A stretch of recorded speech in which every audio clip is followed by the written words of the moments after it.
You have been told a lie, a quiet, pervasive lie that has become the background noise of the modern world. The lie is that you need more, that to change your life, to build something of worth, to become the person you were meant to be, you need more motivation, more talent, more information, more luck, more connections, more time, more energy. You have been convinced that your tank is empty and that the fuel you need is somewhere out there in a book, in a seminar, in the approval of others, in the arrival of some perfect moment. And so you spend your life searching, chasing fleeting bursts of inspiration, waiting for a feeling to strike, collecting 100 shallow reasons to start, only to find yourself stalled and stranded when the feeling inevitably fades. But the truth is, you do not need 100 reasons. You do not need more.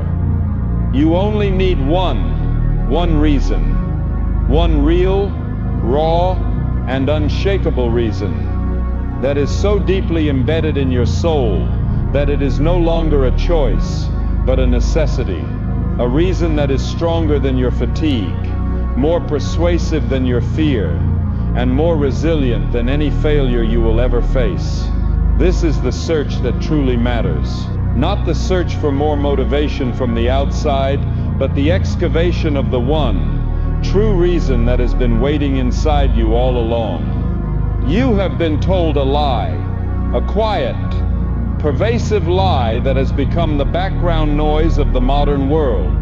The lie is that you need more, that to change your life, to build something of worth, to become the person you were meant to be, you need more motivation, more talent, more information, more luck, more connections, more time, more energy.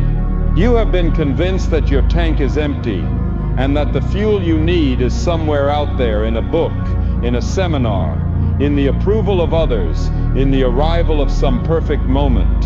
And so you spend your life searching, chasing fleeting bursts of inspiration, waiting for a feeling to strike, collecting 100 shallow reasons to start, only to find yourself stalled and stranded when the feeling inevitably fades. But the truth is, you do not need 100 reasons. You do not need more. You only need one reason, one real, raw, and unshakable reason that is so deeply embedded in your soul that it is no longer a choice, but a necessity. A reason that is stronger than your fatigue, more persuasive than your fear, and more resilient than any failure you will ever face. This is the search that truly matters. Not the search for more motivation from the outside, but the excavation of the one true reason that has been waiting inside you all along. This reason, this why, is not a gentle preference or a casual desire. It is the very core of your power, the central sun around which your entire existence must orbit. Motivation is a fleeting spark, a chemical reaction that fades. A reason is a tectonic plate, a deep and immovable foundation upon which a life of consequence is built. Talent is a gift, but it is a lazy and unreliable servant without a master to command it. A reason is the master. Fear is a powerful force, a ghost that haunts the hallways of your mind. But a reason is the one thing that can look that ghost directly in the eye and command it to stand down. When your reason for climbing the mountain is more powerful than your fear of falling, you will climb the mountain. It is that simple. This is the fundamental arithmetic of the human will. You do not rise to the level of your hopes. You rise to the level of your reason. The stronger, the deeper, the more personal your why, the more pain, struggle, and absurdity you can endure on the path to achieving it. The world is full of talented, motivated, and fearful people who are standing still. The ones who change the world and change themselves are the ones who have found a reason to move that is more powerful than any force that is trying to hold them back. You cannot borrow this reason from someone else. It cannot be handed to you. You will not find it in a motivational quote or a viral video. Those things can provide a temporary spark, but they cannot provide the enduring, slow-burning fire that is required for a long and difficult journey. Your reason must be your own, excavated from the unique and often painful soil of your own life. You must be willing to dig. You must have the courage to turn off the external noise, to sit in the uncomfortable silence, and to ask yourself the questions you have been avoiding. What truly matters to you, beyond all the superficial desires the world has taught you to want? What is the one thing that, if you fail to do it or become it in this lifetime, would leave you with a sense of profound and unbearable regret on your deathbed? What are you willing to suffer for? What pain are you willing to endure to see a specific outcome made real in the world? Your reason is often hidden in the answer to these questions. It is found in your deepest love, in your most searing pain, in your most righteous anger, or in your most transcendent hope. It is the thing that keeps you going after the world has told you that you are finished, the fire that burns in your gut when the night is at its darkest and coldest. This reason does not have to be noble. It does not have to be pretty. It does not have to be something you would print on a t-shirt or share with the world. In fact, the most powerful reasons are often the most brutally personal, the ones you guard like a sacred secret.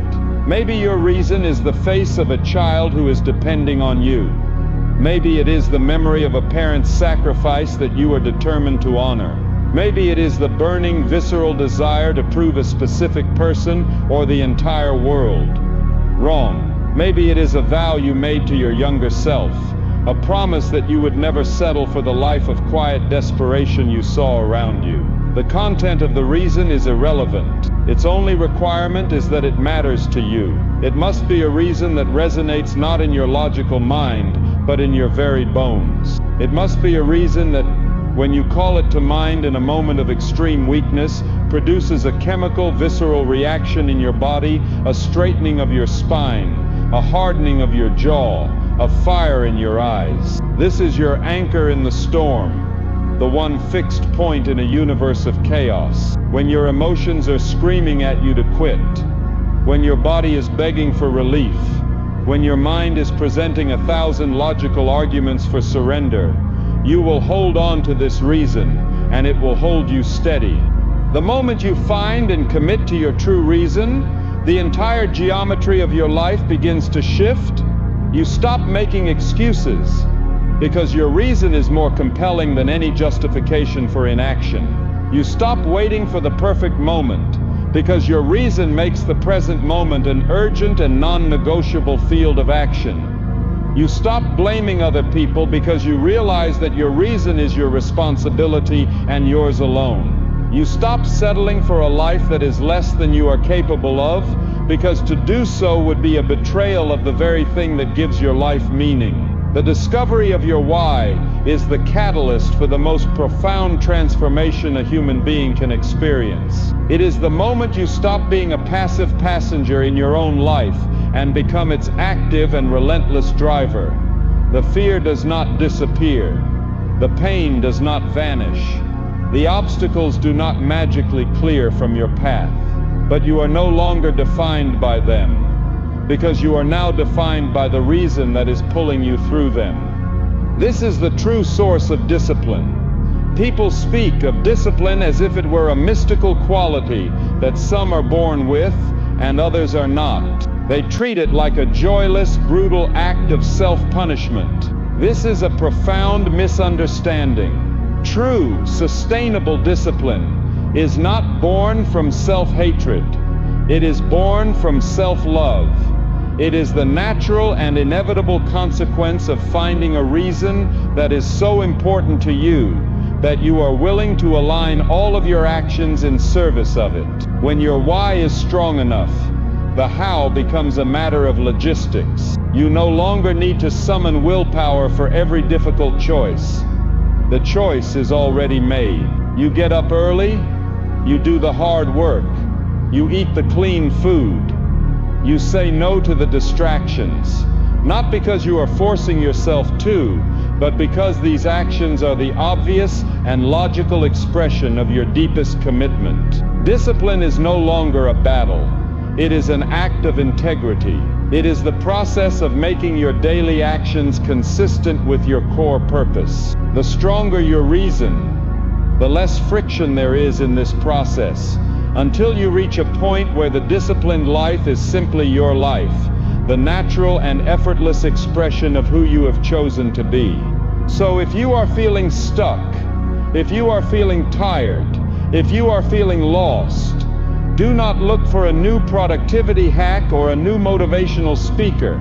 Look for your reason. This is the work you must do before any other work can begin. You must have the courage to enter the silent and often intimidating landscape of your own inner world. You must be willing to turn off the noise and ask the hard questions. You must be willing to dig through the layers of your own pain, your own history, and your own desires to find the one true and undeniable thing that will serve as the engine for the rest of your life.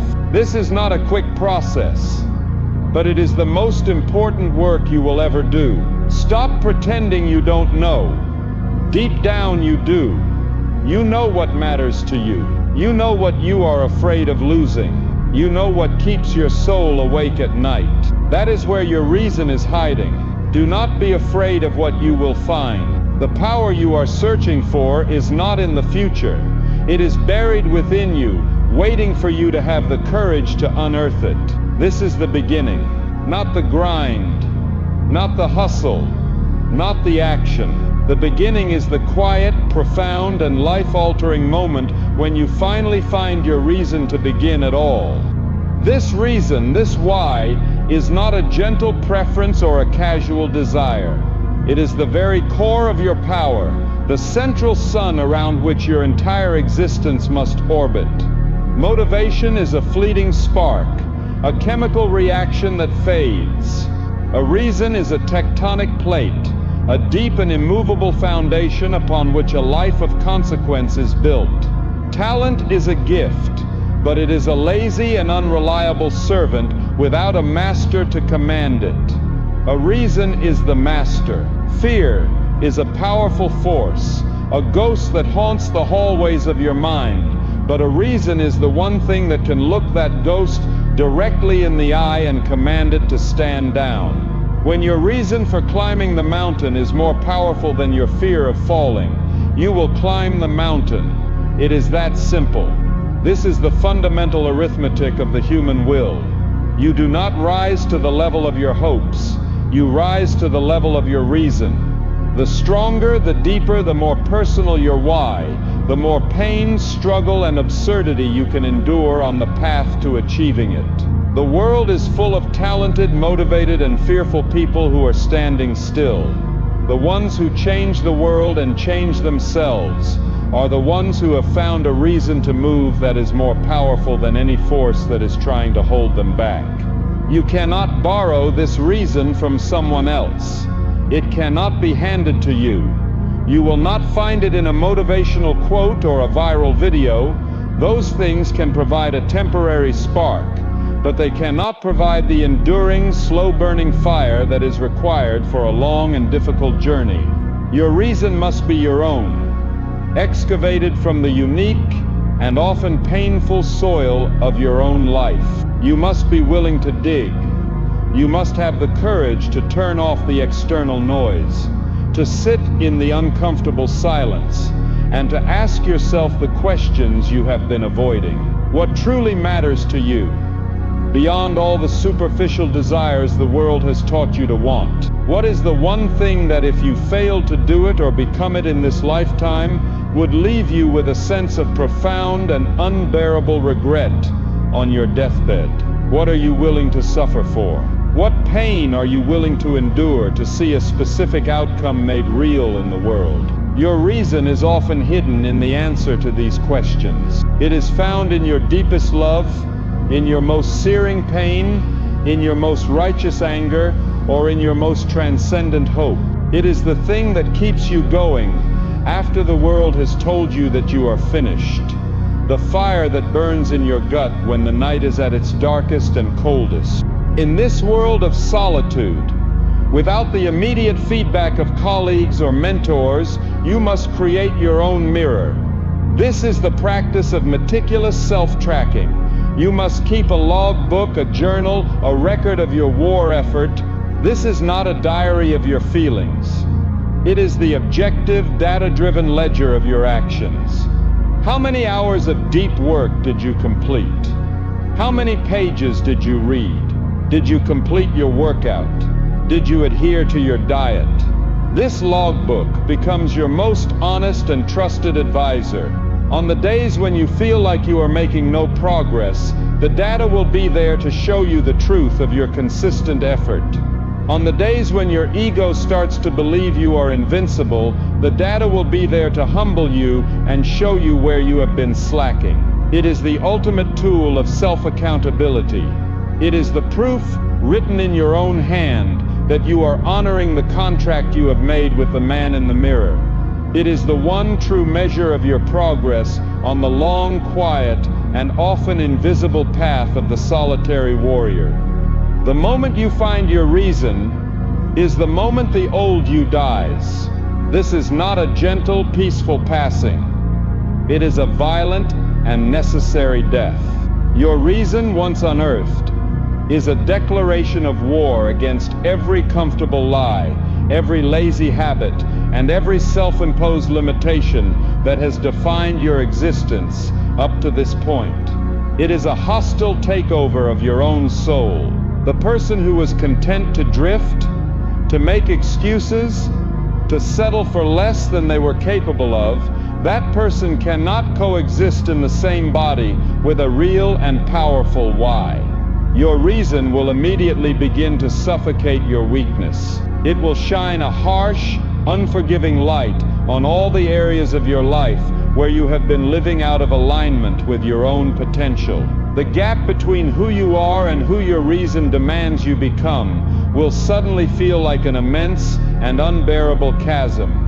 And the pain of that gap will become the initial, explosive fuel for your transformation. This is the second birth, and like any birth, it is a process of pain, of pressure, and of tearing away from the only world you have ever known. Your reason is now the ultimate filter. Before, your life was a chaotic influx of unfiltered information, requests, and opportunities. You made decisions based on fleeting moods, on social pressure, on the path of least resistance. Now, you possess a filter so powerful and so precise that it simplifies the chaos of the world into a stark binary choice. Every action, every decision, every person you allow into your life must now pass through this one single gate. You must ask of everything: does this serve my reason? Does this conversation move me closer to my why? Does this meal fuel the body I need to achieve my why? Does this hour of television serve my why? The answers will be brutal and liberating. You will find that 90% of what you have been filling your life with is useless static, a collection of meaningless habits and obligations that are actively working against your core purpose.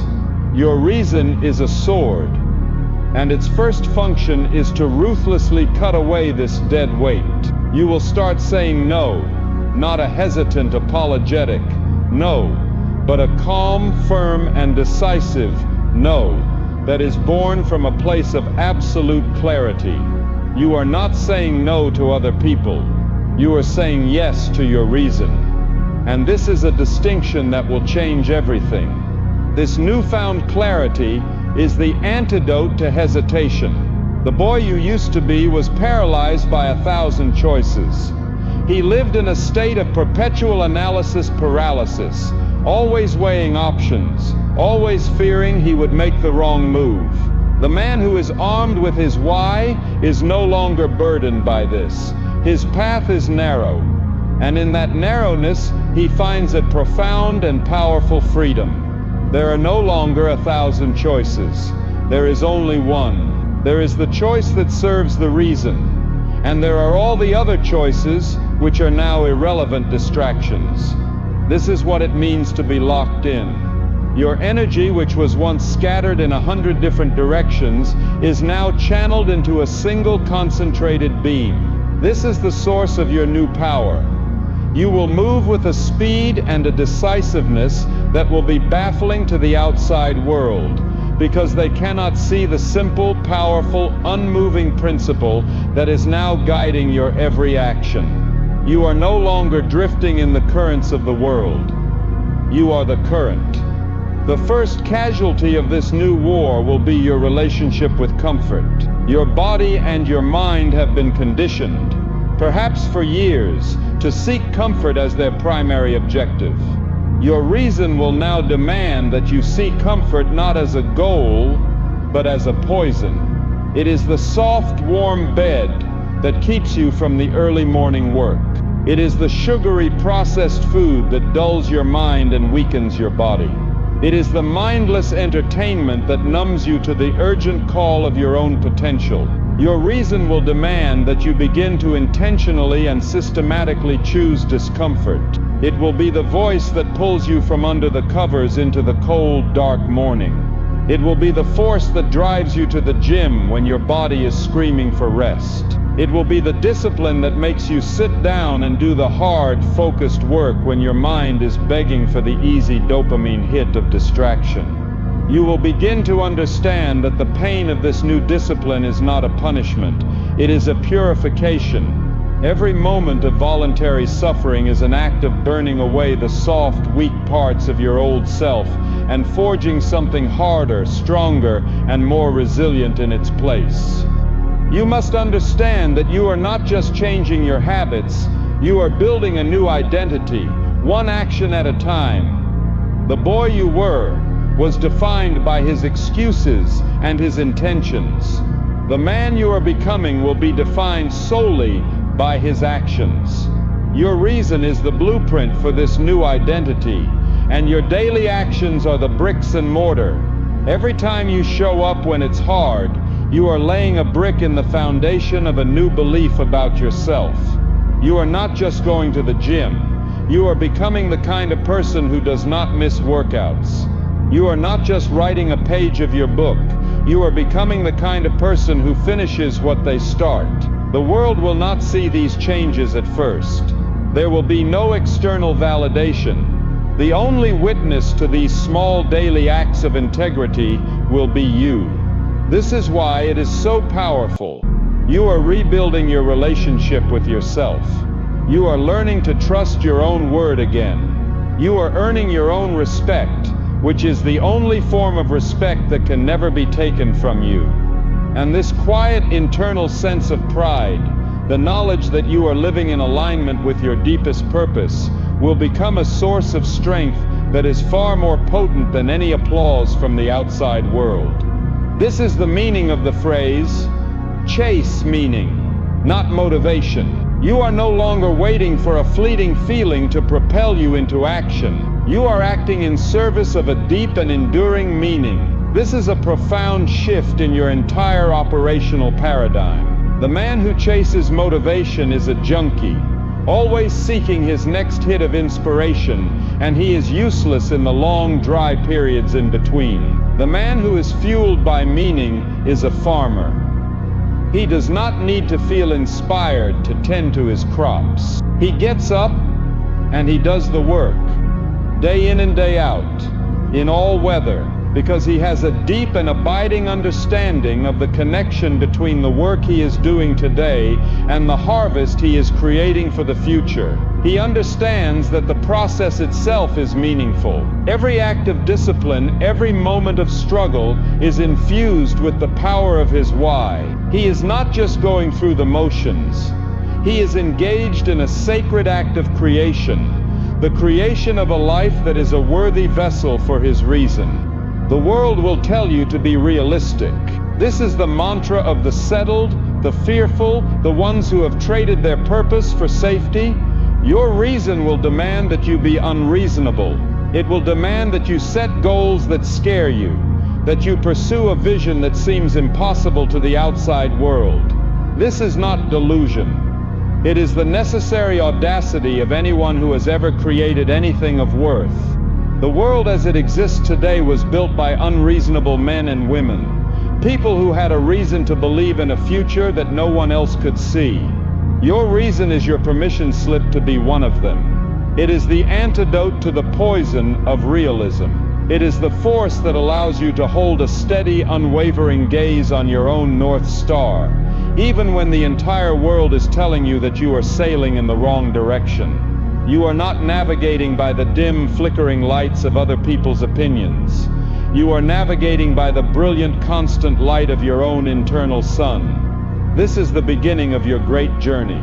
It is a journey that is not powered by the cheap, high-octane fuel of fleeting motivation, but by the deep, slow-burning, and inexhaustible power of a single, undeniable, and deeply personal reason why you can't stop, why you won't stop, and why you must keep going, no matter what. While you are on this plateau, seemingly stuck, you must realize that the most important growth is happening beneath the surface. It is invisible, but it is powerful. Think of the great bamboo tree. For the first 4 years of its life, it shows almost no visible growth above the ground. A farmer who did not understand its nature would be driven to despair, believing his efforts were a complete waste. But beneath the soil, a massive and complex root system is being established. And then in the 5th year, the bamboo explodes upwards, growing up to 90 feet in just 6 weeks. Your life is this bamboo. The plateau is your time for root growth.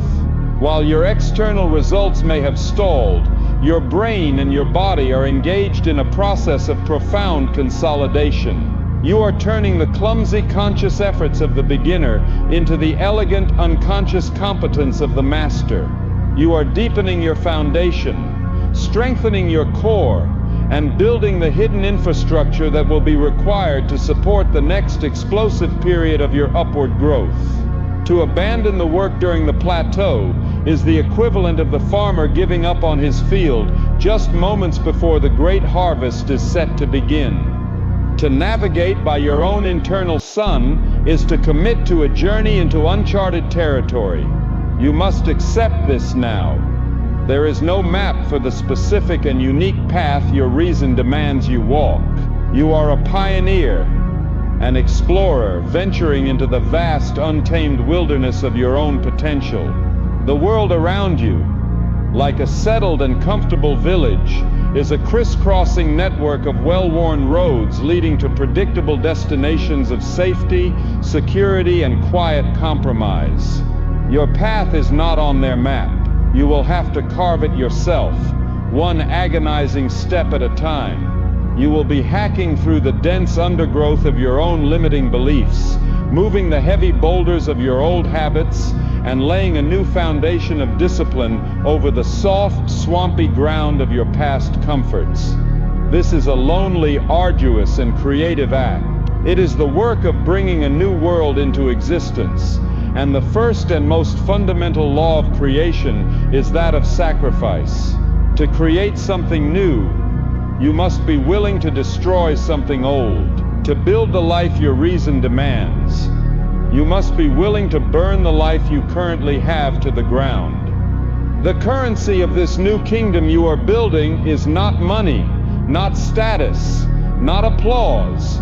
The currency is sacrifice. Everything you desire, everything your reason is pulling you towards has a price tag. There are no discounts. There are no sales. The price must be paid in full, and it must be paid up front. The boy wants the rewards without the sacrifice.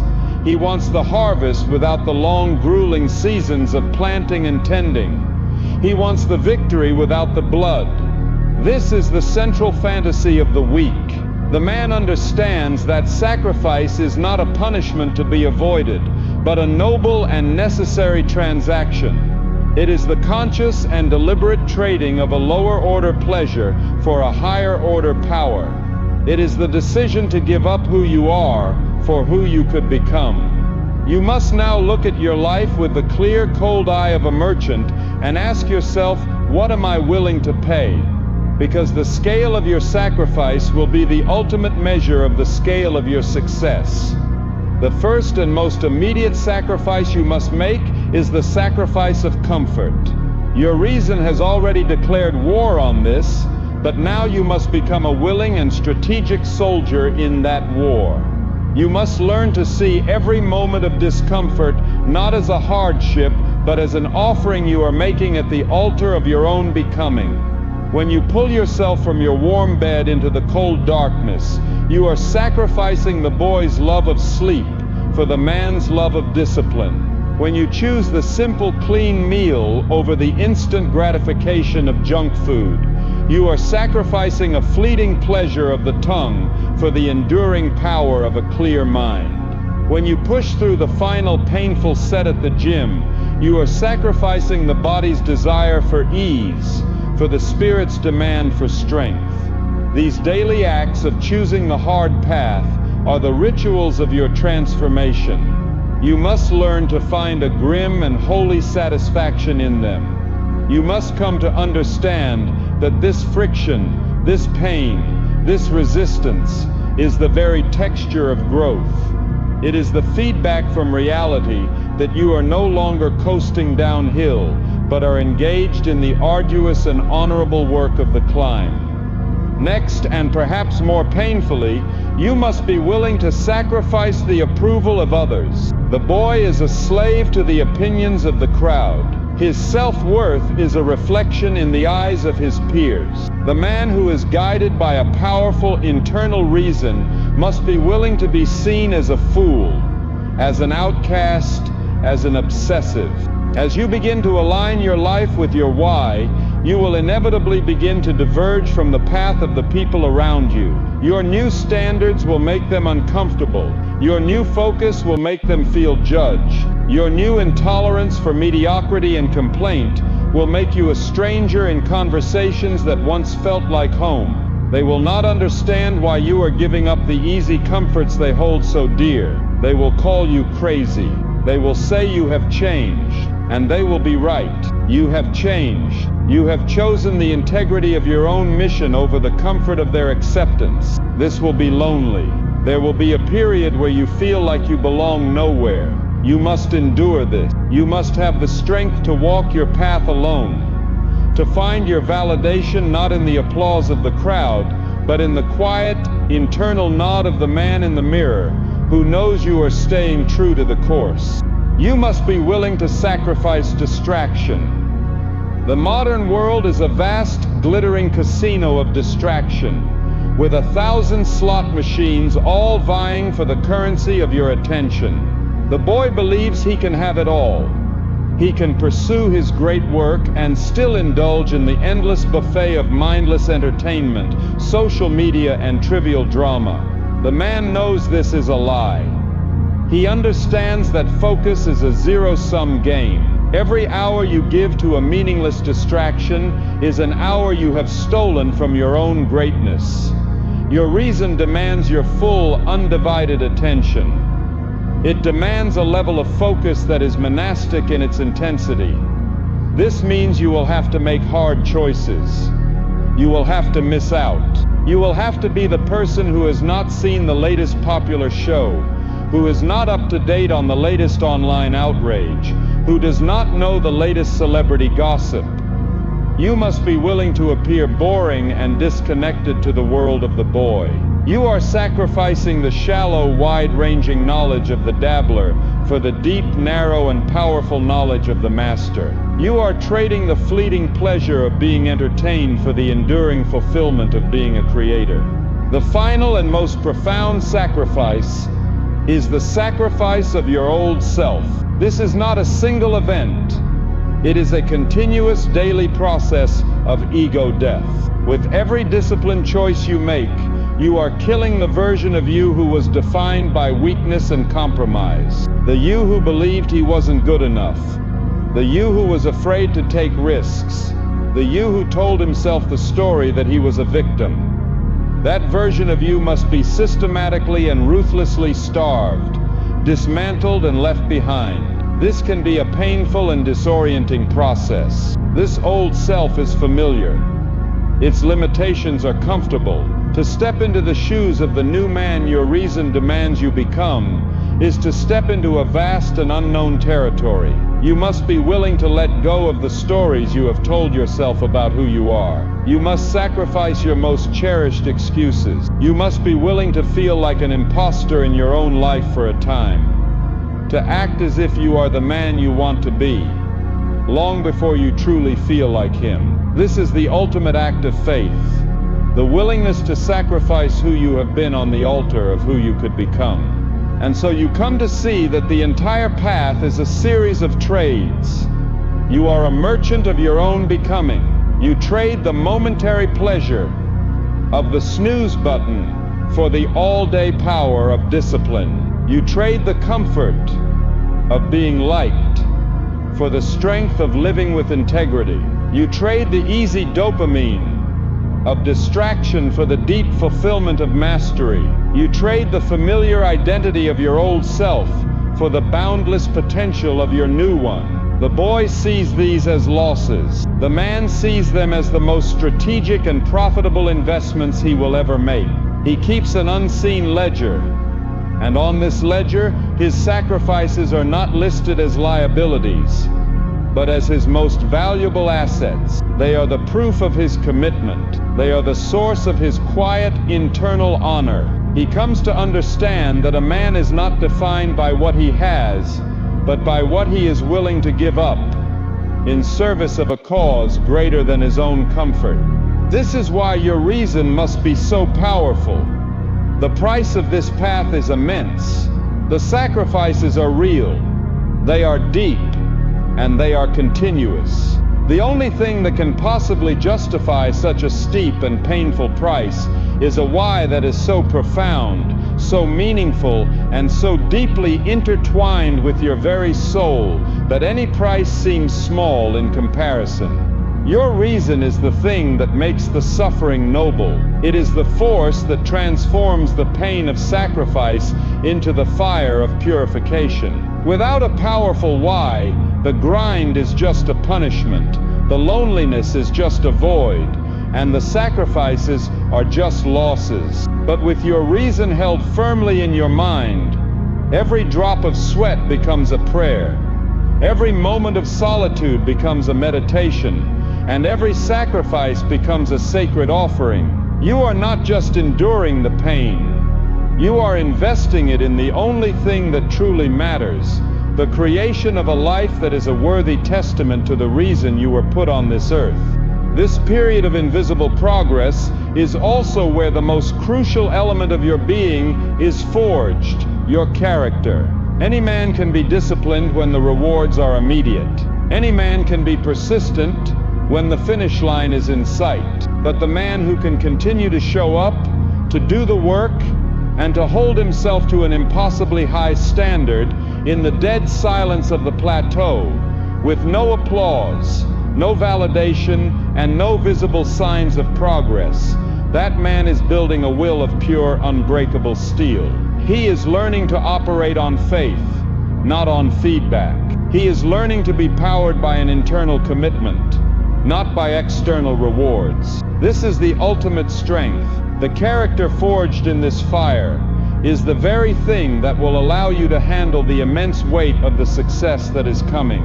Many men achieve success only to be crushed by it, because their character was never tested in the crucible of a long and difficult plateau. They were not ready. The plateau is your readiness. It is life's great filter, designed to weed out the tourists and to ensure that only the true pilgrims, the ones who are in love with the journey itself, are allowed to reach the summit, the soar. See then, to willingly pay the price of a life of purpose is to engage in the highest form of alchemy. You are taking the base metals of your pain, your struggle and your sacrifice, and you are transmuting them into the pure, unassailable gold of your own character. The life you are creating, this existence that is a worthy testament to your reason, is not just an external structure you are building. It is an internal fortress. You are forging. Every sacrifice you make is another stone laid in the wall of this fortress. Every moment of discomfort you endure is another layer of steel tempered upon your soul. The world, with its boyish obsession for external results, cannot see this construction. It sees only what you have given up, but you will begin to feel, with a deep and quiet certainty, what you have gained. You are not just getting closer to your goal, you are becoming the kind of man who is worthy of it. And the internal strength you are building in this process, this unbreakable mind, is a prize far greater and more enduring than any external victory you will ever achieve. The first and most powerful quality of this new mind is a profound and active resilience. The boy thinks of strength as the ability to not be hurt, to not be knocked down. He builds a brittle shell around himself, and when life inevitably hits him with a force greater than his shell can withstand, he shatters. The man, the one who has been forged in the fire of sacrifice, understands a deeper truth.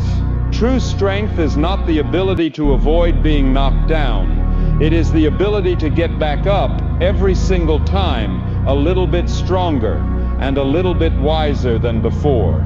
This is the quality of anti-fragility. You are no longer a fragile teacup that shatters upon impact. You are becoming a living organism that actually feeds on stress, that metabolizes chaos, and that uses the shocks and pressures of the world as a catalyst for its own growth.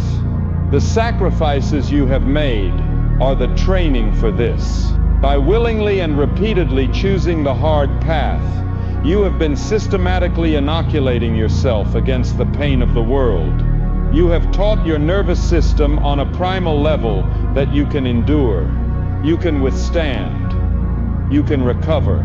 The unexpected crises of life, the ones that send the boy spiraling into panic and despair, will now register to you as just another Tuesday, another set of problems to be analyzed, engaged with, and overcome. You have become a veteran of a war. You have been waging against yourself, and the battles of the external world now seem small in comparison. From this resilience, an unshakable sense of agency is born. This is the shift from an external to an internal locus of control. The boy is a creature of circumstance. His mood, his motivation, and his sense of worth are all dictated by external events. He is a leaf in the wind, a ship without a rudder, perpetually at the mercy of the weather. The life of sacrifice and discipline that you have chosen is the act of seizing the rudder of your own ship. Every time you sacrifice the approval of the crowd to stay true to your why, you are affirming that your own internal compass is more important than their external map. Every time you sacrifice comfort for the sake of your mission, you are declaring that your will is more powerful than your environment. With each of these choices, you are transferring power from the outside world to your own internal kingdom. You begin to feel in your very bones that you are not a victim of your life, but its primary creative force. This is the death of the excuse. This is the birth of true freedom. It is the understanding that while you cannot always control what happens to you, you have absolute and total control over how you respond. And in that response lies the power to shape your own destiny. This new sense of agency gives rise to a new kind of confidence. This is not the loud, brittle, and performative confidence of the boy who needs to broadcast his intentions and boast of his potential to convince himself and others of his worth. That is a confidence built on hope and hype. The confidence you are now building is a quiet, deep, and grounded confidence that is forged from a single, undeniable source: evidence. Your evidence is the library of promises you have kept to yourself. Your confidence is the direct result of your self-trust account, which you have been funding with the daily deposits of your disciplined actions. It is the quiet, internal knowledge that you are the kind of man who does what he says he is going to do. You do not need to shout about your plans, because you are too busy executing them. You do not need to seek the validation of others, because you have the profound and unshakable validation of your own proven integrity. This is the confidence of the craftsman who trusts his hands because he has put in his 10,000 hours. It is the confidence of the warrior who is calm before the battle because he has never ever skipped his training. It is not a feeling you have to manufacture. It is a natural and inevitable state that arises from a life of consistent, honorable action. The sacrifice of the crowd's approval and the endurance of your own solitude will grant you the ultimate power, emotional sovereignty. The boy's emotional state is a public utility, controlled by the whims of everyone he interacts with. A word of praise can make his day. A slight criticism can ruin it. He is a perpetual slave to the emotional weather of the world. The man with a reason learns to build an inner citadel, a fortress within his own mind that is impervious to the chaos of the external world.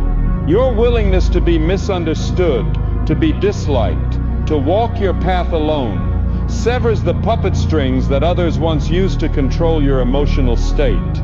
Your feelings of worth, of peace, of purpose are no longer dependent on external validation. They are anchored to the one thing you can control, the integrity of your own effort in service of your mission. This does not mean you become a cold, unfeeling machine. It means you become the calm, stable center of your own universe.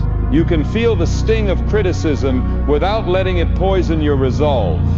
You can feel the warmth of praise without letting it inflate your ego. You are the source of your own emotional weather, and you can choose to make it a climate of resilience, of purpose and of quiet, unshakable strength, regardless of the storms that rage outside your fortress walls. The sacrifice of distraction and the fanatical focus on your one great why will begin to sharpen your mind in a way that feels almost supernatural.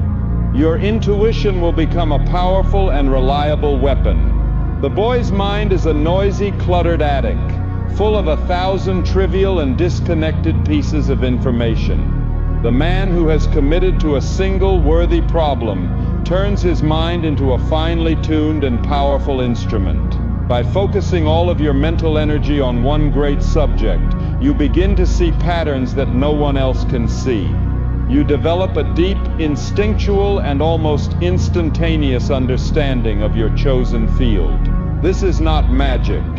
It is simply the natural result of a mind that has been purified of the noise of distraction and dedicated to a single obsessive pursuit. Your reason acts as a powerful focusing lens, and this focused energy allows you to perceive the subtle hidden connections, to anticipate future trends, and to generate innovative solutions that are invisible to the scattered and superficial mind of the crowd. You will begin to just know the right answer, the right path, the right move to make. This is your intuition, honed to a razor's edge by the discipline of your singular focus. In the end, you will come to realize the final, profound truth of this path. The price you have paid becomes the prize you have won. The sacrifices are not something you have lost. They are the very things that have created the only treasures worth having. The resilience, the agency, the quiet confidence, the emotional sovereignty, the sharpened intuition. These are the real spoils of your war. The person you have become in the process of relentlessly pursuing your why is the ultimate victory. The external achievements, the money, the success, the recognition, when they come, will be revealed for what they are. Merely the bonus, the pleasant but ultimately secondary byproduct of your true work. The true work was the forging of your own unbreakable mind. This realization is the final liberation. It frees you from the tyranny of the outcome. It allows you to find a deep and abiding joy in the struggle itself. You are no longer just a man pursuing a goal.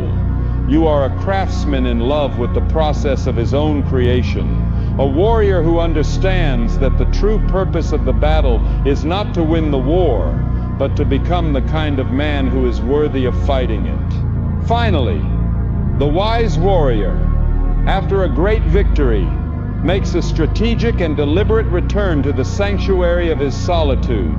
The summit is a noisy and distracting place.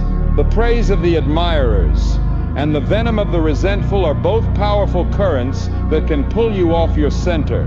You must have the discipline to not linger too long in the public square. You must take your victory, gather the lessons, and then retreat back to the quiet of your forge, back to the empty room where your real work is done. It is here, in the silence, that you can dispassionately analyze your performance. It is here that you can integrate the lessons of your success. And it is here that you can quiet the noise of your own rising ego and reconnect with the humble, hungry craftsman who is the true source of all your power. The world will see your victories as a series of public arrivals, but you will know the truth. They are merely the brief, visible results of a life that is lived, for the most part, in a state of deliberate, focused, and powerful solitude. This rhythm of solitary preparation, public performance, and solitary refinement is the engine that will not only help you achieve success, but will allow you to sustain it, and to continue your endless, glorious journey of becoming.